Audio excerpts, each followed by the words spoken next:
Imagine कीजिए एक बाप को जिसके 4 साल के बेटे का धड़कता हुआ दिल निकालकर उसके मुंह में ठूंस दिया गया हो और वो बाप बिना एक आंसू बहाए खामोश खड़ा रहे। ये कोई कहानी नहीं, ये इतिहास की सबसे दर्दनाक और बहादुर मौत थी, बंदा सिंह बहादुर की मौत। बंदा सिंह बहादुर की कहानी ब्रेवरी, सैक्रिफाइस और मुगल टिरनी के खिलाफ एक बहुत बड़ी जंग की दास्तान है। उनका सफर एक शांत साधु से एक फियरलेस वॉरियर बनने तक का था। यहाँ उनकी पूरी स्टोरी स्टेप बाय स्टेप दी गई है। नंबर 1, लक्ष्मण देव से बंदा बनने का सफर। बंदा सिंह बहादुर का असली नाम लक्ष्मण देव था। वो एक हंटर यानी शिकारी थे, लेकिन एक बार उन्होंने एक प्रेग्नेंट हिरन को मारा, जिसके बच्चे उनकी आंखों के सामने तड़प कर मर गए। इस इंसिडेंट ने उन्हें इतना दुख दिया कि उन्होंने सब कुछ छोड़ दिया और एक बैरागी साधु बन गए। नया नाम रखा माधोदास। सालों बाद 1708 में नांदेड़ यानी महाराष्ट्र में उनकी मुलाकात गुरु गोबिंद सिंह जी से हुई। गुरु साहब की बातों से इंस्पायर होकर उन्होंने खुद को गुरु का बंदा यानी स्लेव या डिवोटी कहा। वहीं से उनका नाम बंदा सिंह बहादुर पड़ा। नंबर 2, पंजाब का मिशन और बदला। गुरु गोबिंद सिंह जी ने उन्हें 5 तीर दिए और पंजाब भेजा एक मकसद के साथ, वजीर खान को सजा देना, जिसने गुरु साहब के 2 छोटे बच्चों यानी साहिबजादों को जिंदा दीवार में चुनवा दिया था। Rise of the army. जब वो पंजाब पहुंचे तो हजारों लोग उनके साथ जुड़ गए। बैटल ऑफ छप्पर चिरी 1710। ये एक हिस्टोरिकल जंग थी जिसमें बंदा सिंह ने वजीर खान की मैसिव आर्मी को हरा दिया और सरहिंद पर कब्जा कर लिया। First Sikh state. उन्होंने पहली बार पंजाब में मुगल राज खत्म करके सिख कॉइन्स जारी किए और जमींदारी सिस्टम को खत्म करके गरीब किसानों को जमीन दी।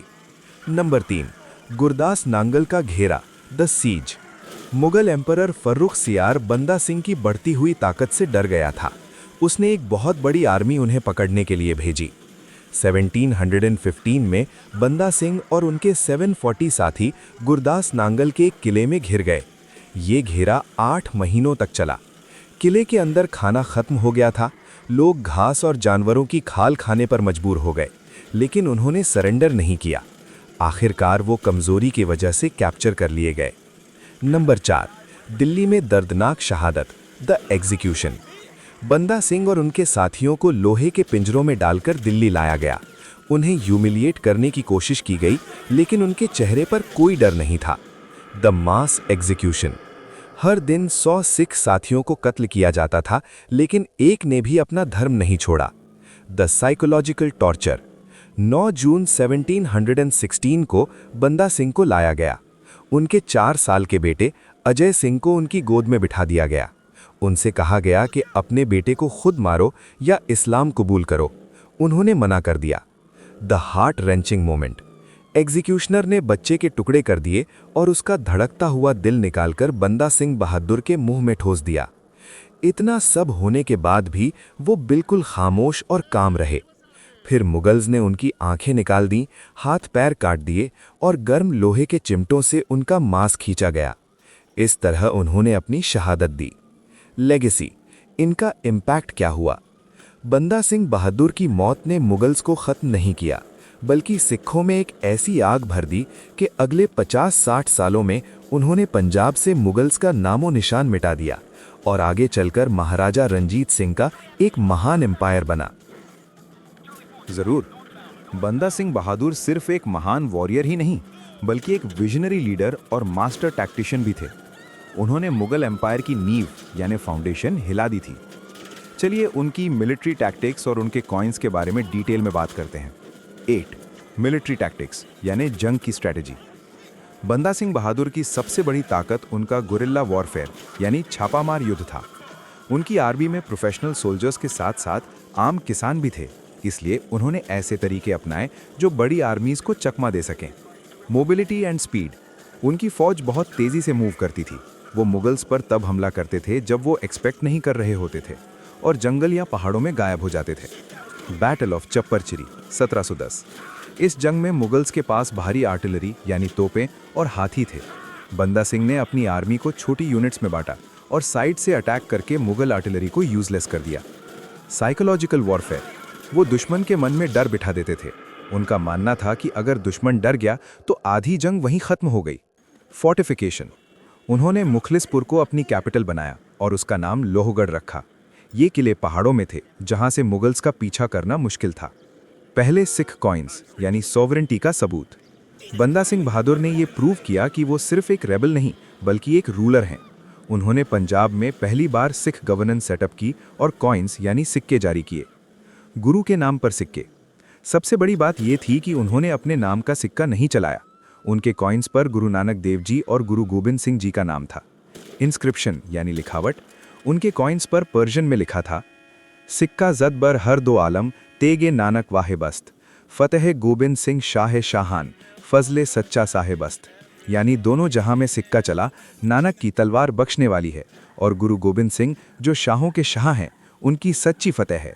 Official seal. उन्होंने अपनी ऑफिशियल मोहर पर देग तेग फतेह लिखवाया, जो आज भी सिख अरदास और फिलॉसफी का हिस्सा है। यानी देग यानी चैरिटी या खाना, तेग यानी न्याय या तलवार, और फतेह यानी विजय। सोशल रिफॉर्म्स यानी जमींदारी सिस्टम का खात्मा।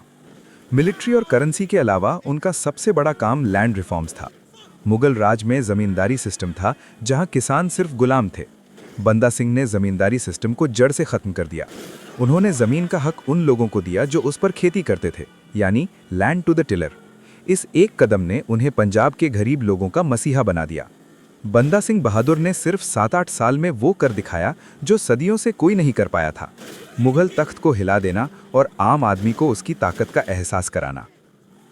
बंदा सिंह बहादुर की शहादत के बाद सिखों के लिए अगले 50-60 साल बहुत मुश्किल भरे थे, लेकिन उन्होंने हार नहीं मानी।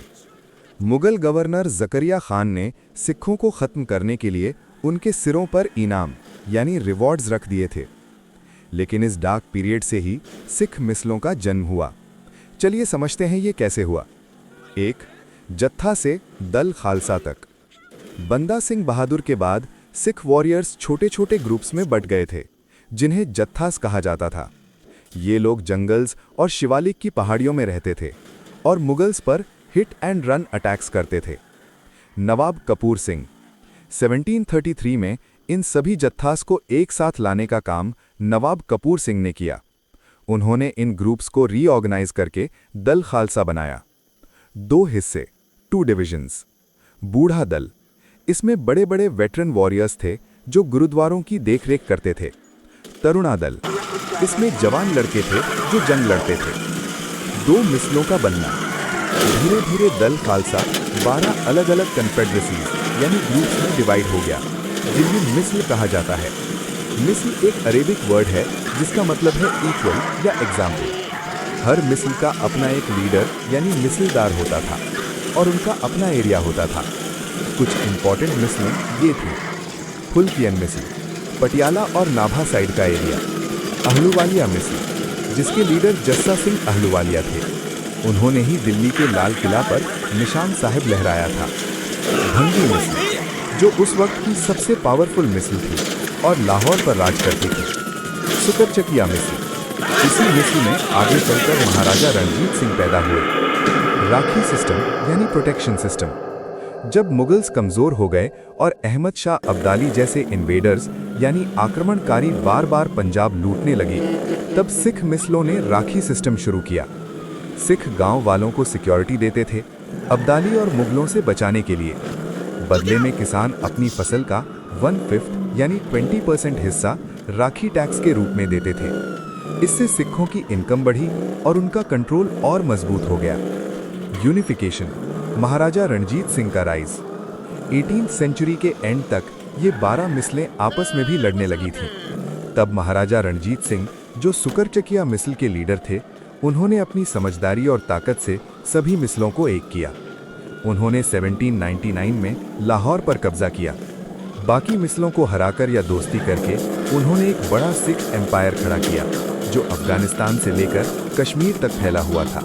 समरी, अगर बंदा सिंह बहादुर ने मुगल डर यानी फियर को खत्म नहीं किया होता तो शायद ये मिसलें कभी ना बनती। उनकी दी हुई सैक्रिफाइस ने सिखों को इतना मजबूत बना दिया कि वो मौत से डरना छोड़ चुके थे।